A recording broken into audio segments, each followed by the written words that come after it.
And after nearly 10 years, one of the most successful video game franchises is set to return with a new release, the long-awaited installment in the Grand Theft Auto video game series. Rockstar Games released the trailer for GTA 6 today. Just take a look.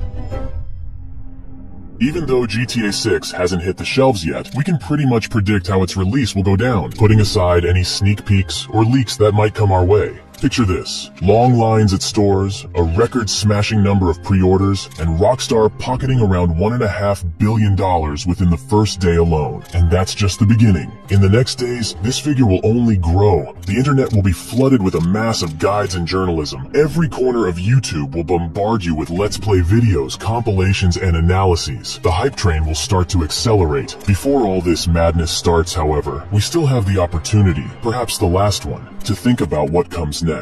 When we take a closer look at where game development is now, and at the advancements in both hardware and software, it's exciting to think we're on the edge of a brand new phase in gaming. It's clear that games are here to stay, and big names like GTA are not fading away anytime soon. However, we must slowly start to familiarize ourselves with the thought, or rather the possibility, that Grand Theft Auto, as we know it today, will probably end with the 6th installment of the series, and the new version of GTA Online, with GTA 7 simply never coming into existence. Let's start from the beginning. The first GTA, released in 1997, paradoxically wasn't initially celebrated by critics, but its unique approach to gameplay and the relatively large freedom we had in the game world for that time led to commercial success. The game certainly also benefited from numerous controversies caused by the presence of brutal animations and effects. Released on PC, the first PlayStation, and Game Boy, it sold a total of about 3 million copies. The sequel, released shortly afterward and essentially just a quick and simple extension of the first game, sold a bit worse than its predecessor, with about 2 million copies sold. But looking at the fact that the team consisted of a few to a dozen people working full-time on both games, the result was still brilliant. Rockstar received a clear message from the market, a production that places the player at the very center of a criminal world and gives them a lot of freedom is simply a very catchy theme. And then, they began intensive work on the next part, which turned out to be a breakthrough. With GTA 3, the core team of 23 people, boosted by freelancers as needed, worked for just 3 years. That's obviously more than before, but given the scale of the entire project, it still seems like relatively low numbers, especially since the game sold 14.5 million copies and earned, according to various estimates, between $300 to $350 million.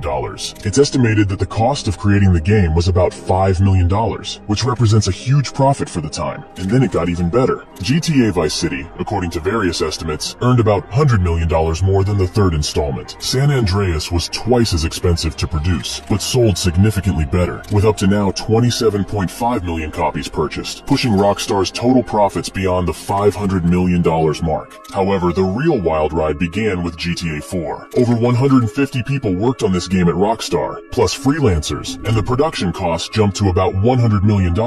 It paid off, as sales exceeded 25 million copies, and profits are estimated at an absurd $2 billion. Just 3 days after its release, the game earned over $350 million, as much as GTA 3 did throughout its entire existence. Meanwhile, for GTA 5 and GTA Online, which is incredibly important, over 1,000 people were involved, and the production consumed more than $265 million from Rockstar's budget. Again, it paid off amazingly, as by now, in 2024, estimated revenues from GTA 5, along with its online mode, are in the ballpark of $8.5 or even $9 billion. The title has sold around 190 million copies, making it the second best-selling game in history. Now that we have clarity on the historical aspect, let's talk about the reasons why I believe GTA 7 will never be created. First, as I mentioned in the previous segment, the production costs. Second, the issue regarding the size of the game and the process of its creation. And third, the slow approaching huge shift in the market of consoles and platforms we play on. The first and second points are actually interconnected and depend on each other. The sizes and scale of games and the costs of production rising at an astronomical rate are one of the main problems of the current game development, especially in the high-budget production segment or the AAA sector, demonstrating financial growth year over year, as well as creating games that are bigger, prettier, better, or more complex is, however, a model that is finite in time and space. Sooner or later, within the same formula, we finally reach a limit, and to overcome it, we need increasingly more resources, larger budgets, and larger teams, but most importantly, also more time to complete production. Rockstar is currently in a comfortable situation in that it earns a fortune on GTA Online, which somewhat sustains the whole business, but this is an exception in the industry, not the rule. And there's another issue. Although Rockstar is well known for its quality, players love their productions and have immense trust in the studio. Everyone can stumble eventually. We've seen this with CD Projekt Red and Cyberpunk 2077. Similarly, Blizzard, once synonymous with top-tier gaming, has faced significant community backlash in recent years. The company, known for its financial struggles, seems to be shifting its strategy towards microtransactions and mobile games in an effort to recover. There are many such examples, but there's one lesson from all of this. Initially, it may be phenomenal, riding the wave of pre-orders, but then there might be a sudden collapse in sales if something goes wrong. Creating sequels, especially over such long years, is simply a huge risk. Considering the gigantic funds that GTA 7 would have to consume to be bigger and better than its predecessor, and how long it would probably take to develop, it's much more rational to care for and develop one product over many years. Epic Games does this with Fortnite, IO Interactive with the Hitman series, and Ubisoft is slowly doing the same with the Assassin's Creed series, preparing to release the Infinity, which despite recent problems is still in development. We will probably never see Minecraft 2, because Mojang finds it much more profitable to develop gameplay within the same production, even if it needs to be significantly updated from time to time. Actually, Rockstar is already doing this as well, investing in GTA Online for over 10 years. The profit that the studio is able to generate from GTA Online relative to the costs incurred is enormous, and the margins are simply gigantic. According to available data, GTA 5 maintained a price of $60 for about 4 years since its release, but after about 2 years, it began to be regularly discounted to $30. Let's say the average purchase price settled at about $45. Many bought it at full price, while others held off for sales, snagging it for less. By this math, with 80 million copies sold early on, Rockstar pulled in roughly $3.2 billion. From late 2017 into 2018, the game's base price was reduced to $30, often dropping to $15 during sales, assuming an average sale price of $22.5 for the subsequent 110 million copies. That's another $2 billion in the bank. So purely from selling the game, either in physical stores or digitally, GTA 5 raked in about $5.2 to $5.5 billion. That's a massive chunk of its total earnings. The rest, somewhere between $3 to $4 billion, comes from GTA Online. Recurrent consumer spending in GTA Online is projected to keep growing, indicating that Rockstar and Take-Two are set to make even more money per user on in-game purchases. This success is partly due to the low costs of creating new online content, maintaining the game's infrastructure, and marketing updates, compared to the immense profits these activities generate. This makes the company's focus on online's business model quite clear. It's no surprise that GTA 5 was the first in the series in a long time to forego traditional single-player expansions, as Rockstar has found a far more profitable venture in GTA Online. This does not mean that the story-driven gangster adventures created for the single-player will completely disappear in the future, and that we will have to say goodbye to them for good after the release of GTA 6. I think not, but the method of their distribution and publishing will change.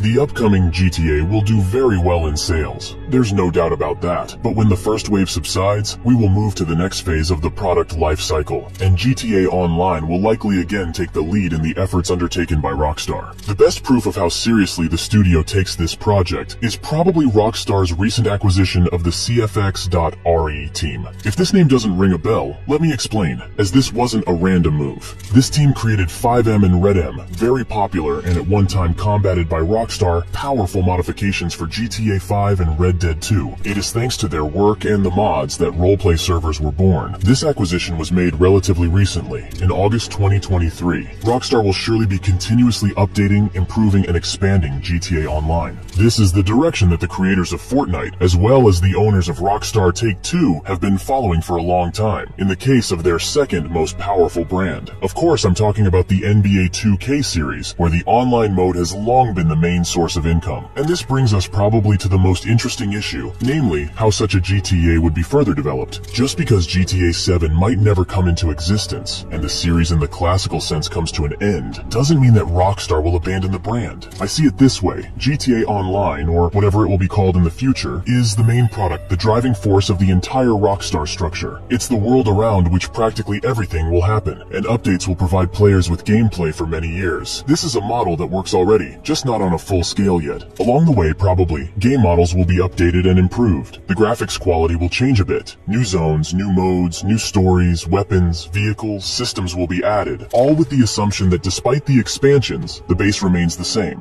From time to time, however, Rockstar might start releasing also paid expansions, something that is actually missing today, which would wonderfully connect two extreme groups, those who prefer to play solo and those who prefer to play with others. This model has been successful in other games like Star Wars, The Old Republic, and recently also in World of Warcraft, which introduced the possibility to play with bots, mimicking other players. In such a scenario, however, we assume that even playing solo without interacting with other people, to experience new stories, we must always be connected online. The main problem with the requirements of always being online in games is that the moment we lose the connection, we simply can't play. But the truth is that for years we have been rapidly moving towards a reality where the concept of being offline simply vanishes. Our entire economy and societies are slowly but effectively switching to being always online and everything connected. But let's return to what's really important. The main product, online mode, would still earn Take-Two a fortune on microtransactions. Rockstar would also somewhat reduce the studio's operational costs. It would operate continuously on an engine and systems that are practically self-financing from the very beginning of GTA Online. And finally, every 2, maybe 3 years, players yearning for regular gameplay without purely online interaction would get an expansion with new GTA content, where they can easily spend at least several dozen hours. In this way, Rockstar would earn from them not once a decade, but at least 3 or 4 times, thereby multiplying revenues many times over. In essence, the whole thing, greatly simplified, would start to resemble what we know from the most popular MMO games, only it would be executed on an even larger and more spectacular scale than anything we've seen so far. It's a visionary approach, but such a Grand Theft Auto universe is really the only developmental direction for Rockstar. But I still have one thing left to mention: the future availability of GTA 7 on gaming platforms, or rather, the potential lack thereof.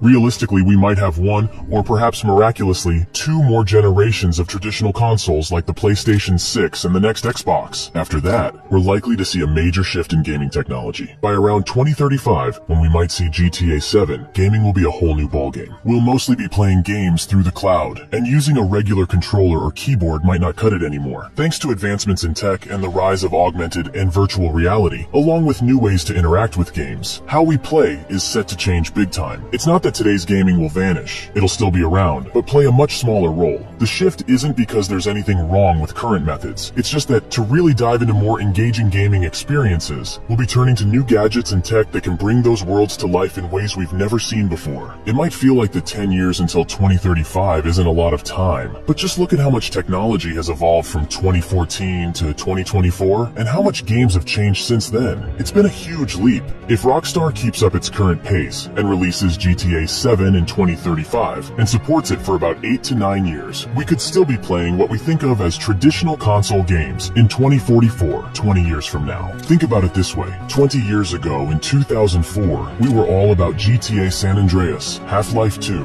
and the first Far Cry, playing on PlayStation 2 and the original Xbox. It feels ancient now, and back then, there was so much potential to grow in terms of game physics, graphics, and world sizes. We've made incredible progress since, but looking at today's technology, making another jump like that on traditional screens seems unlikely. Games like GTA, long-term projects with a planned lifecycle counted not in months or years, but sometimes even decades, are produced with not only what is available here and now at the time of release in mind, but also what will appear in the future. It's not even about Rockstar not wanting to make a game with PlayStation 7 in mind. It's that PlayStation 7 may simply never come into existence. This is a real scenario, as Sony's been branching into PC games and betting on its cloud service, PlayStation Now, for good reasons. Meanwhile, Microsoft has been merging Xbox with windows, essentially treating them as one. The big names in gaming are all gearing up for a future where you won't need a console at home to play games. Companies like Google, Meta, Amazon, and Nvidia getting in on this trend is no coincidence. So when Rockstar plans for future GTA titles, they're likely focusing on the present and the next generation of consoles that are actually in the pipeline. In the future, we'll be playing games in totally new ways, which means interacting with the GTA franchise differently too. But let's not get too far ahead of ourselves. Take-Two,